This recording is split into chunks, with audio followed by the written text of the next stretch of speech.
రీకా valley magnetic city luxury villa plots Hyderabad Bengaluru హైవేకి ఆనుకొని ఉన్న ready to construction project Microsoft data center pharma సిటీకి అతి సమీపంలో ఉంది. కొండప్ప మనతో పాటు ఉన్నాడు.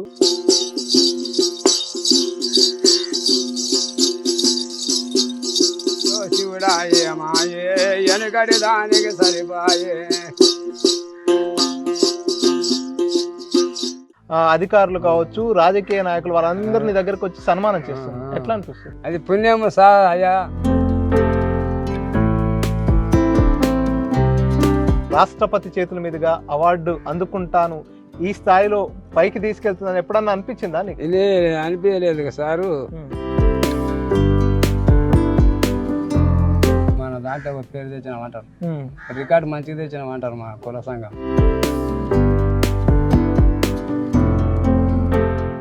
నమస్తే, వెల్కమ్ టు ఆర్టీవీ. అదొక మారుమూల గ్రామం. ఆ గ్రామం పేరు తెలంగాణ రాష్ట్రంలోనే కాదు, ఉమ్మడి మహబూబ్నగర్ జిల్లాలో కూడా చాలామందికి తెలియనటువంటి పరిస్థితి. ఆ గ్రామమే నారాయణపేట నియోజకవర్గం, నారాయణపేట జిల్లాలో ఉన్నటువంటి దామరగిద్ద. దామరగిద్ద గ్రామానికి చెందిన దాసరి కొండప్ప పద్మశ్రీ అవార్డుకు ఎంపిక కావడంతో ప్రస్తుతం ఆ గ్రామం పేరంతా కూడా తెలంగాణ రాష్ట్ర వ్యాప్తంగా, దేశవ్యాప్తంగా చర్చనీయాంశంగా మారింది. ప్రస్తుతం మనం దాసరి కొండప్ప ఇంటి దగ్గర ఉన్నాము. కొండప్ప మనతో పాటు ఉన్నాడు. ఆయన వ్యక్తిగతం ఏంటి, ఆయన బుర్రవీణలో ఆయనకు పద్మశ్రీ అవార్డు రావడం జరిగింది. బుర్రవీణను ఎక్కడి నుంచి నేర్చుకున్నాడు, ఎన్ని రోజుల నుంచి వాయిస్తున్నాడు, మరిన్ని విషయాలన్నీ మాట్లాడదాం. మనతో పాటు కొండప్ప ఉన్నారు. కొండప్ప గారు నమస్తే. నమస్తే. చెప్పండి, ఎన్ని రోజుల నుంచి వాయిస్తుంటారు మీరు? మా చిన్న వయసు కానుంటి సార్, మేము పుట్టిన 16 సంవత్సరాల కానుంటి ఇది ప్రాక్టీస్. ఇక అప్పటి సంది మా పెద్ద మనిషి మా నాయన కొడుతుండేది. అప్పుడు మా నాయన 2 దినాలు మాకు నేర్పా. ఇక అప్పటి సంది ఇక మేము ప్రాక్టీస్ చేస్తున్నాం. ఇక మా నాయన తీరిపోయినాక మాకు ఇక ఈ బుర్రవీణని మాకు సాత్ ఇచ్చింది. చూడు ఇక కొంతమంది మా వాళ్ళు ఇట్లా చేతితో వాయించి చిటికలు కొడతారు. ఓకే, అది మాకు రాదు అది కొట్టడానికి. మా తాతలు ముత్తాతల కానుంటి ఈ 2 కట్టెలు ఆటనే.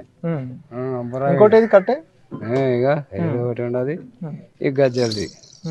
అంటే మొత్తం దేంతో తయారు చేస్తారు దీన్ని? ఇది చెట్టుకు పడుతుంది అబ్బా కాయ. ఇది ఏం కాయ అంటారు? బుర్రకాయ. ఇది బుర్రకాయ పేరు బుర్రవీణ అంటారు. ఓకే, కాయ చెట్టుకు పడుతుంది, చేసేది కాదు. వడ్లతో పోతే కట్టెకుండా చేస్తే చెక్కి చేసేది కాదు. చెట్టుకు పడుతుంది, కపండాలం కాయది. ఎక్కడ దొరకనట్లయినా ఇప్పుడు దేశాంతరం తిరుగుతున్నా కానీ దొరకవు, లేవు. దీని ఇత్తనం లేదు, దీని మీద మంది కాయసలేదు. కాయసం ఉంటే కదా దాని చెట్టు వేసి పెంచి కాయని పక్వం చేద్దాం. అందుకే దీన్ని కాయసలేనందుకు ఎక్కడ దొరకవు. పెద్దది ఉండే కాయ ఇంత ఉండే లొట్టకి. అది హైదరాబాద్లోనే కారు మీద పరిగిపోయింది. ఇది అదొకటి చిన్నది ఉండే, ఇది ఎక్కించిన. ఇది కూడా అంతా పోయింది. ఇక ఎక్కడ ఉన్నో ఇక్కడ పాండరిపురం పోతే అక్కడ ఉంటావంట ఈ కాయలు. అక్కడ పోవాలంటే నేను కూడా చూడలేదు. అక్కడ మరాఠీ మాటలు మాటలు మాకు తెలియవు, ఎప్పుడు పోలేదు అక్కడ. ఎవరన్నా తెలిసిన మనిషిని పట్టుకొని పోవాలి, తీసుకొచ్చుకోవాలి. లేకపోతే మా పని నడవదు. తెచ్చిన తర్వాత దీన్ని ఎవరు తయారు చేస్తారు? నేను తయారు చేసుకుంటా. కాయ వస్తా మొత్తం తయారు చేస్తా. కాయ దొరికితే మొత్తం మేము తయారు చేసుకుంటాం. అంటే మీ కుటుంబంలో మీ నాన్నగారు, మీ తాతగారు కూడా వాయించేదా మీకు? మా తాత వాళ్ళ కానుంటే ఇదే వాయించకమే, బుర్రవీణనే. మా తాతోళ్ళు మా అప్ప కూడా దీని మీదే కాలక్షేపం చేసిండు. మా ఆయన 2 కండ్లు పోయిన ఉండే, పిటీలో వాయిస్తుండే. అది పిటీలే, మా నాయన ఇది కాయ. వెనక నేను తాళం చిన్నగా ఉన్నప్పుడు చాలా రాకపా ఏదైనా నేర్పురా అని మా అప్ప ఇక తాళం నేర్పినాక గొప్పగా ఇంత పెద్దగా అయితే ఇక బుర్రవీణ నేర్చుకున్నాక ఇక మా అప్ప తీరిపా. ఇక మా అన్నని 2 కండ్లు పోయిన ఉండే, ఈ పని కట్టుకొని దేశాంతరం తిరిగితే ఇక కడప, కర్నూలు, గద్వాల, నంద్యాల అన్ని కథలు చెప్తుండే. మంచిగా కథలు చెప్తుండే. ఇక ఆట కూర్చుంటే మేటికాడు పిడిల వాయించడానికి. అట్లా చేసి ఆ అప్ప కూడా తీరిపోయి పాటలు నేర్పిండు మా అన్న. ఈ బుర్రవీణ నేర్పింది మా అప్ప. విద్య గురువు బుద్ధి గురువు అన్నట్లయింది మాకు. చదువుకున్నా అప్పట్లో? ఏం సాలే బడికి వెళ్ళలేదు, రాకపోయి ఒక తోన ఉండలేదు అప్పుడు. మా మంది ఊళ్ళో 8 గుళ్ళు, మసీదులు, దానిలో 4 దినాలు, ఊరికి 8 దినాలు ఇంత ఉండేది. ఊరికి బూడి తెసేది మళ్ళీ ఇంకో ఊరికి పోయేది. అదే ఆ పని అయింది వాళ్ళకి. ఇప్పుడేమో ఆడో ఆడో ఇల్లు కట్టుకొని చావులు చేసుకుంటున్నాము. ఇంకా సాలెలకి వేసుకున్నారు పిల్లలు, సాలెలు నేర్చుకున్నారు. ఇంత పిల్లలకి కూడా గవర్నమెంట్ జీతాలు దొరికినాయి, బతుకుతున్నారు. అప్పుడు ఆ కాలం ఎర్రి కాలం అయ్యా. సాంబార్ రొట్టె తిన్నాము, ఉల్మమ్మ తాగినాము. అప్పుడు ఇక్కడనే బతికినండి చిన్నగా ఉన్నప్పుడు సంది. అప్పుడు కరువుగా అప్పుడు బరగాలం వచ్చినప్పుడు నంద్యాల, కర్నూలు దాటి నంద్యాల దగ్గర పోయిస్తాయి. అక్కడ కాలక్షేపం చేసి మళ్ళీ కాలం ఏంది ఇక్కడ కాలం పెట్టాలకి ఇది ఒకటే బతికిన ఊర్లు కదా. మళ్ళీ ఇక్కడనే వస్తే ఇక్కడనే పడుతుంది. ఇక మొత్తం ఎంతమంది మీరు అన్నదమ్ములు? ఇద్దరేమో ఉంటాయి. మా కండవేన మనిషి నేను. ఆయప్ప కూడా నారాయణపేటనే కాలమా. ఉండే నల్లగా వెంకటేశ్వర బొమ్మ రాక ఉండే 2 కండ్లు వేయండి. ఆయప్ప అనే దమ్ము చాలా ఉండే. అంటే ఈ బుర్రవిన్ అనేది ప్రస్తుతం నీకు మాత్రమే తెలిసిన విద్య అనేది ప్రస్తుతం జరుగుతున్నటువంటి ప్రచారం. అంటే అప్పట్లో గతంలో మీ నాన్నగారితో పాటు మీ బంధువులకు కానీ మీ సరౌండింగ్ ఇంకెవరికన్నా వచ్చేదా ఈ విద్య? ఎవరికి రాలే. మా కుటుంబం కాడికి, మా తాతోళ్ళు, మా పొల కాడికి ఇది నడిచింది. ఇక మా మందికి ఎవరికి రాదు. ఇప్పుడు తెలంగాణ మొత్తంలో మీ ఒక్కరికే వచ్చాయి? ఒక్కరికే వస్తుంది. ఇక్కడ తెలంగాణలో లేరు, ఇక అక్కడ ఆ రాష్ట్రంలో ఎవరు లేరు. ఇది ఊగా ఇట్లా వాయించేటోళ్ళు ఉన్నారు చేతితోన, కానీ గజల గడితో వాయించేటోళ్ళు లేరు. మొన్నటిదాకా ఇదే పని చేస్తూ మీ జీవనం కొనసాగేది. మీకు 4 ముద్దలు నోట్లోకి వెళ్ళాలంటే ఇది చేస్తేనే సరాసరి తినిపిస్తేనే తినిపిస్తుండొచ్చు. దీని మీద కాలక్షేపం ఉండదు, గౌరవం ఇస్తున్నది, 10 మంది మన్నన చూపిస్తున్నది. కొన్ని సందర్భాల్లో ఇది ఈ విద్యతో ముందుకెళ్తున్నప్పటికీ పూట గడవని రోజులు కూడా ఉండొచ్చు మీకు. అటువంటి సందర్భాల్లో మీ కుటుంబ సభ్యులు ఎందుకు దీన్ని పట్టుకున్నా, వేరే పని ఏదైనా చేసుకోవచ్చు అనేటటువంటి పరిస్థితులు ఏమైనా ఉండేనా? అప్పుడు ఏం పని ఉండేవి అయ్యా. ఆటలు ఆడదాం, పాట పాడదాం, ఇదే సోకు. అప్పుడు మా వాళ్ళు కూడా పెద్ద మనుషులు మేళం కట్టుకునేది 12 మంది మేళం. ఇంకా మకానికి మూతి మీసాలు కొరుక్కొని మీసం కట్టుకొని తయ్యన గురికితే అప్పుడు ఆ కాలం ఎర్రి కాలం. ఏమో కరెంటు లేదు, అప్పుడు టీవీలు లేవు, సినిమాలు లేవు. ఇక సినిమాలు ఒకప్పుడు గద్వాల సినిమాలు ఉన్నాయి. ఒక సినిమా వీళ్ళు మా వాళ్ళు ఆట పెడితే సినిమాలే బంద్ అయినాయి. అట్లా బతికిండ్రు. దాని మీదనే వాళ్ళ కాలం వెళ్ళేసుకున్న వాళ్ళు వేరు. కానీ ఇక ఇప్పటికైనా కూడా ఆడేటోళ్ళు ఉంటే, కథ శాస్త్రం పురాణం చెప్పేటోళ్ళు ఉంటే వింటారు, చెప్పేటోళ్ళు లేరు. వినేటోళ్ళు ఉంటారు కానీ చెప్పేటోళ్ళు లేరు ఇప్పుడు. అంటే నువ్వు స్పెషల్ గా ఇదే విద్యని కొనసాగించడానికి కారణము ఈ వాయిద్యాన్ని చేస్తుంటే మీకు సంతోషం కలగడమా, లేకపోతే కోసం అనుకో? సంతోషమే, సంతోషం ఉండదు, పొట్ట జీవనం నడుస్తుండదు. అంటే ఒకప్పుడు కొండప్ప అంటే కేవలం దామరగిద్ద వరకే పరిచయస్తుడు. నారాయణపేటలో కూడా కొండప్ప అంటే వరకు తెలీదు. ఇప్పుడు చాలా మందికి మొత్తం దేశవ్యాప్తంగా నీ పేరు గుర్తింపు వచ్చింది. పెద్ద పెద్ద అధికారులు కావచ్చు, రాజకీయ నాయకులు, వాళ్ళందరినీ దగ్గరకు వచ్చి సన్మానం చేస్తుంది. ఎట్లా అనిపిస్తుంది? అది పుణ్యము సార్ అయ్యా. ఇది ముందు చేసిన పుణ్యమేమో. వాళ్ళ దగ్గరికి పోతే కూడా పలకరు కానీ వాళ్ళే వచ్చి పోతున్నారు, దర్శనం అవుతుంటే ఇది పుణ్యమే. ఇది ముందు చేసిన పుణ్యము, తల్లిదండ్రులు చేసిన పుణ్యము. మన రాజుల దర్శనం కావాలంటే మామూలు పని కాదు. ఇప్పుడు నీకు వచ్చింది పద్మశ్రీ అనేటటువంటి అవార్డు. ఇది చాలా తక్కువ, ఎందుకంటే దేశంలో మొత్తము కొంతమందికి మాత్రమే వస్తుంది. అటువంటి అవార్డు నీకు వచ్చింది. సో అట్లీస్ట్ ఈ పద్మశ్రీ అనేది ఒక అవార్డు ఉంటుంది అనే విషయం మీకు ఏమన్నా తెలుసా? గతంలో ఎప్పుడన్నా విన్నారా ఈ అవార్డు గురించి? లేదు, మాకు తెలియదు. ఇప్పుడు ఈ కాలం బట్టి ఇది ఇచ్చిందని మా వాళ్ళు ఏం అవార్డు, పద్మశ్రీ అవార్డు వచ్చింది కదరా నాయనా అంటారు. ఏం ఇచ్చిండ్రప్ప, మరి ఏం చేస్తాం?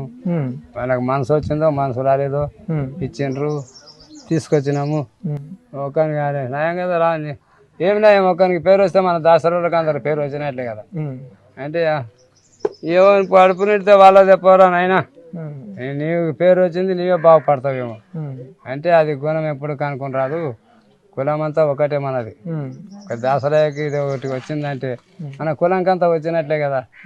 అంటే పిల్లలు వాళ్ళకి ఏం తెలుసు? ఇప్పుడు పెద్ద మనుషులు అయితేనే దాన్ని గమనిస్తారు. పిల్లకాయలకి ఏం తెలుస్తుంది? గులాబీస్కాయకి ఏం తెలుసు? ఇండియల్ దెబ్బ అన్నట్లా గైకొనకుంటే ఇక పర్వాలేదు పోండి. వాళ్ళకి ఇదేం అవసరం? ఇప్పుడు పాటలు అవసరం లేదు, ఇవి కూడా అవసరం లేదు. అంటే ఇప్పుడు పద్మశ్రీ అవార్డు కాకుండా గతంలో ఇంతకంటే ముందు ఏమైనా అవార్డ్స్ వచ్చాయా మీకు? ఏం రాలేదు. ఉమ్, నాకే ఇదే సర్టిఫికెట్లు ఇచ్చాను చూడు ఉమ్. కలెక్టర్. ఆ మెడల్ ఎప్పుడు ఇచ్చిర్రు? ఎవరు ఇచ్చిర్రు ఆ మెడల్? ఏమా గవర్నర్ ఎప్పుడు ఇచ్చిర్రు? ఎప్పుడు ఇచ్చింది చూడు. రీసెంట్ గా ఇచ్చిర్రా, ముందే ఇచ్చిర్రు, చాలా రోజుల కింద ఇచ్చిర్రా? చాలా రోజులా. రాజ్ భవన్ తెలంగాణ గవర్నర్ చేతుల మీదుగా మీకు అందించారు. ఓకే, ఎట్లా అనిపించింది ఆ రోజు మీకు? గవర్నర్ దగ్గరికి వెళ్ళారు, ఈ మెడల్ మీ మెడల్ వేస్తున్నప్పుడు రాష్ట్ర గవర్నర్ కావచ్చు, ఆఫీస్ ఉంది కదా హైదరాబాద్ లో, ఆఫీసుల్ని మెడకేసి పక్కన నిలబెట్టుకొని స్టేజ్ మీద రూమ్ ఉంది, మెడ వేసి ఆయన పక్కన నిలబడి ఫోటోలు దింపే, ఫోటోలు దిగి పాయమని లోపలికి ఆ రూమ్ లో పాయనేమో. ఇక మేము బయటకు వస్తే ఇక మేము నలుగురు బయటమి. అది ఇక ఆడ మిలిటరీ పోలీసు ఆడపిల్లలు లేడీసు వాళ్ళు మిలిటరీ ఈగల పుట్టలు. ఇక బయటకు వచ్చి కూర్చుంటే గారు కూర్చుంటారు అని ఎట్లా పోదు మాకు మన ఏమో ఏమి ఏమి ఇస్తుంది ₹1,00,00,000 అది బహుమానం ఇచ్చింది ఆయన. ₹1,00,00,000 బహుమానం అని బస్సులో చూపిస్తే ఒక వసుకపోతాడా? ఎట్లనా మాకు బస్సు టికెట్ మరి ఎట్లా అంటే ఆయన అడిగాను వస్తావు కానీ జవాన్ పోలీసు పోయి అవన్నీ ఇచ్చింది ₹1000 తెచ్చి చేతిలో పెట్టి. సో బలగం సినిమా అనేది తెలంగాణ రాష్ట్ర వ్యాప్తంగా కూడా చాలా ఫేమస్ అయిపోయింది. ఆ టైంలో కొండప్ప పేరు వినిపించలేదు. ఇప్పుడు కొండప్పకు పద్మశ్రీ వచ్చిన తర్వాత ఆ సినిమాలో ఒక పాటను కూడా కొండప్ప పాడింది అనేది బయటకు వస్తుంది. ఏ పాట పాడారు ఆ సినిమాలో? అదే ఏమా శివుడా శివుడా ఏమా. ఒకసారి వాడరా? ఇదే వాయిస్తూ పాడారా ఆ రోజు కూడా? ఇదే. ఒకసారి వాయిస్తూ పాడండి మాకోసం. అయ్యో శివుడా ఏమాయే వెనకటి దానికి సరిపాయే,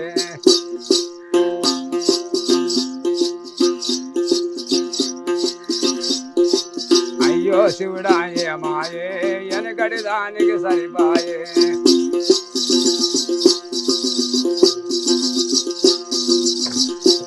వాళ్ళు కన్నులది బర్రెండే బర్రెకు తగదున్న పోతుండే, వాళ్ళు కన్నులది బర్రె ఉండే బర్రెకు తగదున్న పోతుండే, బర్రె బలిసిపోయ దూడ దుంకిపాయ నాగలిరిగిపాయ నవ్వుల పాలాయ, అయ్యో శివుడా ఏమాయే వెనకటి దానికి సరిపాయే.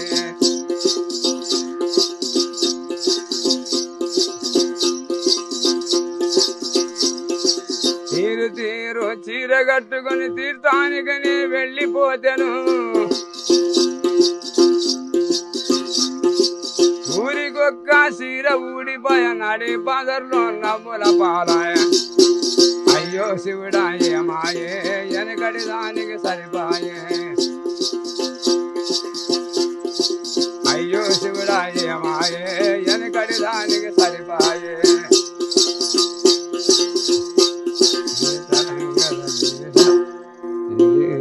అంటే ఈ పాట కాకుండా ఇంకేమైనా సినిమాల్లో పాటలు పాడారా మీరు? ఇక వాడలేదు, అది ఒకటే పాటనే పాడింది. ఇక 11 దాని బుక్కానే ఉన్నాం. ఎవరు అంటే మిమ్మల్ని ఎవరు గుర్తించారు? ఆ సినిమా దాకా మిమ్మల్ని తీసుకెళ్లిన వారు ఎవరు? రవితేజ. ఏ రవితేజ? Cinema hero Raviteja. ఈ సినిమా షూటింగ్ తీసేటాప. Okay, artist. ఇక ఒక ఆయననేమో డైరెక్టర్ రేవంత్. ఓకే, ఆయన రేవంత్ అంటే షూటింగ్ తీసేటోడు, ఈ రవితేజనేమో పైసలు ఖర్చు పెట్టేటోడు. Okay, producer director. వాళ్ళు మీ దగ్గరకు వచ్చారా? మీ ఇంటికి వచ్చారా? ఎట్లా కాంటాక్ట్ అయ్యారు మిమ్మల్ని? తిరుమల రావుతోన ఫోన్ నంబర్ తీసుకున్నారు, ఫోన్ చేసిండ్రు. ఫోన్ చేస్తే ఇక హైదరాబాద్ పోతే ఆ నుండి కారు ఎక్కించుకొని చాలా దేశం తీసుకుపోయారు ఆ సిటీసీల. మళ్ళీ నారాయణపేట హైదరాబాద్ అంత దూరం వెళ్తారు. అది మళ్ళీ ఆ సిటీసీల నుండి మళ్ళీ తాళ్ళూరు కల్లూరు అంట, అది మళ్ళీ 20 కిలోమీటర్లు ఉండదు. ఆడ సినిమా ఆడ తయారయ్యేది, సినిమా ఫిలిం. సినిమా తయారు చేసినాక వస్తే ఇక్కడ. అంటే ఈ వీణ బుర్ర వీణ ఏదైతే ఉందో దీంట్లో ఎట్లా ఉంటుంది అంటే, సంగీతం నేర్చుకోవాలంటే సరిగమ పదనిస అన్నట్టు కొన్ని సప్తస్తరాలు ఉంటాయి కదా, దీంట్లో ఎట్లా ఉంటాయి? దీంట్లో కూడా సరిగమ, సరిగమలకు మనం నోటితో అనుకుంటా ఉంటే దాన్ని చేతితో కొట్టుకోకపోతే వస్తుంది. మొదలు తాళం నేర్చుకుంటే అన్ని వస్తాయి. తాళం కొట్టడానికి నేర్చుకుంటే ఇక అన్ని బాధ్యతలు ఏదైనా కొట్టవచ్చు. ఇక డక్కి కొట్టవచ్చు, తపల కొట్టవచ్చు, మధ్యలో కూడా కొట్టవచ్చు. కానీ ఒకటి పిటిలో జల్దీ రాదు, ఇంకా హార్మోన్ కూడా జల్దీ వస్తుంది కానీ పిటిలో జల్దీ రాదు. సో నీకు ఎంతమంది సంతానం? నాకు ఒక్కడే ఉన్నాడు ఇప్పుడు. ఒక్కడే ఉన్నాడప్ప. నేర్పించినా మరి మీ అబ్బాయికి ఏమన్నా? నేర్చుకోడు వల్ల నేర్చుకోడు. మరి ఈ కళ కేవలం తెలంగాణ రాష్ట్రంలో కానీ దేశంలో నాకొక్కనికే వచ్చని మీరు చెప్తున్నారు. సో ఇంత గుర్తింపు ఉన్నటువంటి కళ, ఇటువంటి కళ ఈ రోజు మీరు లేకపోతే అంతరించిపోతుంది కదా. మరి నెక్స్ట్ వచ్చే జనరేషన్ కి కళను పరిచయం చేయాలంటే పొట్టగాడు ఉన్నాడు, ఆయనకి నేర్పాలనుకున్నా. ఎవరు మీ మనమడా? మనమాడు తాళం దస్తు కొడతాడు, జర మందిని చూసి జర జల్లు పడుతున్నాడు.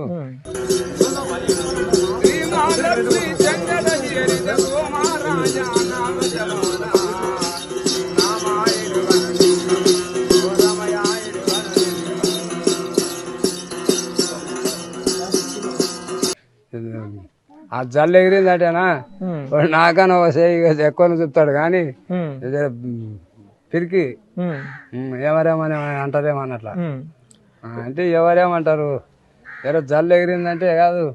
ఈ కాలం వాళ్ళు టీవీలు చూస్తారు, ఇంట్లో టీవీలు ఉన్నాయి, జజనే కాడతారు. కానీ జర జల్లు ఎగిరాలి.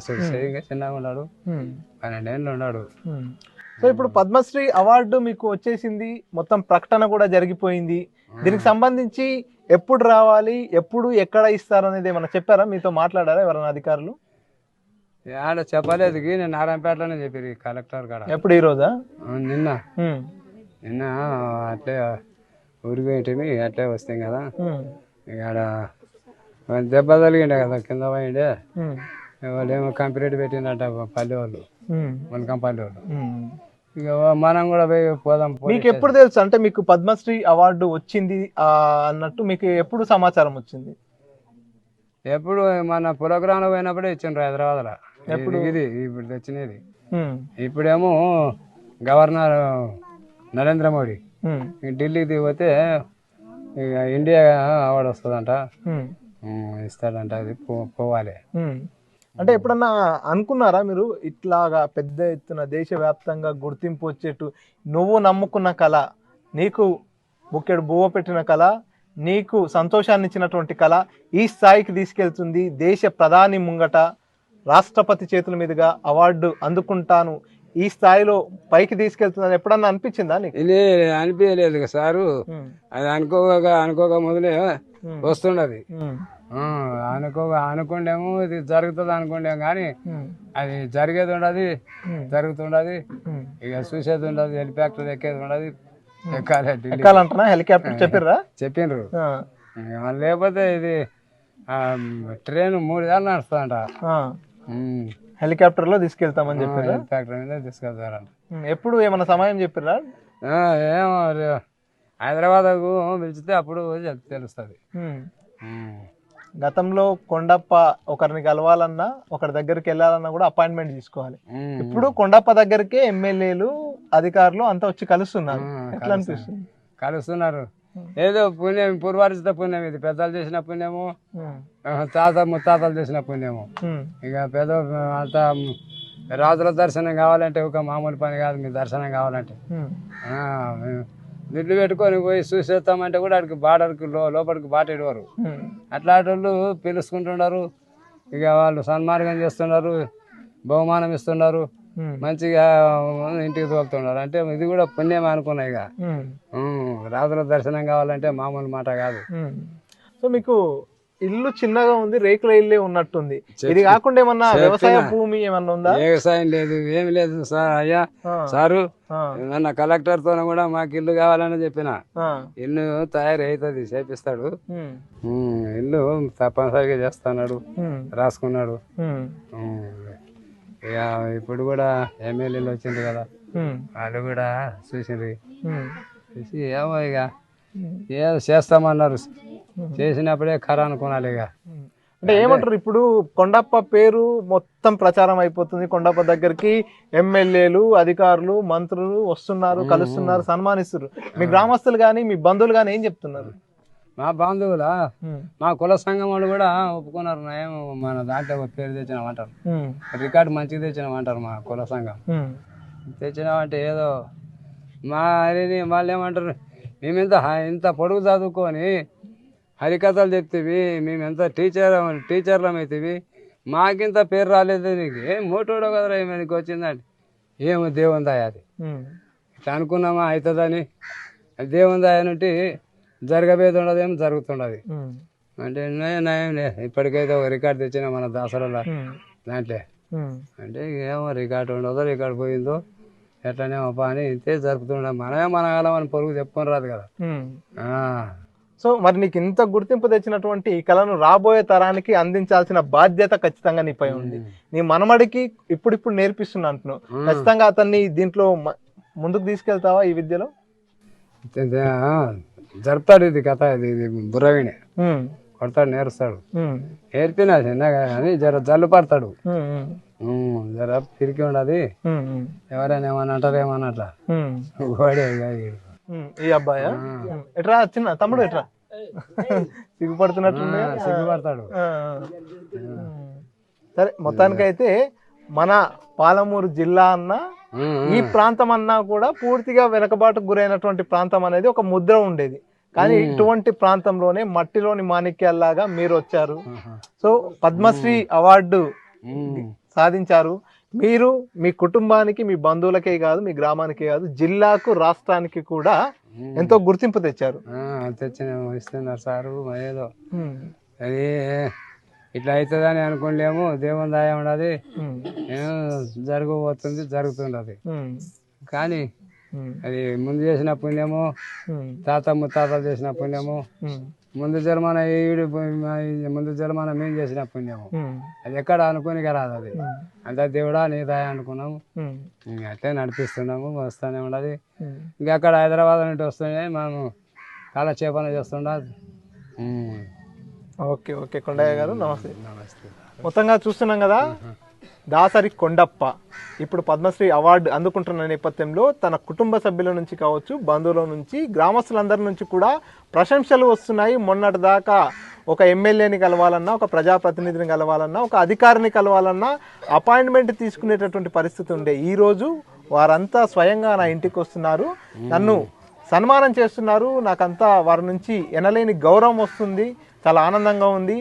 నాకు బుక్కెడు బువ్వ పెట్టినటువంటి ఈ విద్య ఈరోజు ఈ స్థాయికి తీసుకెళ్లడం అనేది చాలా సంతోషకరంగా ఉంది. కాబట్టి ఖచ్చితంగా రాబోయే తరానికి కూడా ఈ విద్యను అందిస్తా. అందులో భాగంగానే నా మనుమడైనటువంటి అబ్బాయికి కూడా ఈ విద్యను నేర్పిస్తున్నా అంటూ దాసరి కొండయ్య తెలియజేస్తున్నారు. మణికంఠ, RTV, దామర్గిద్ద నుంచి. మరిన్ని వీడియోస్ కోసం ఛానల్ ని సబ్స్క్రైబ్ చేయండి. లేటెస్ట్ అప్డేట్స్ కోసం వాట్సాప్ ఛానల్ ని ఫాలో చేయండి. అండ్ లింక్ డిస్క్రిప్షన్ లో ఉంది.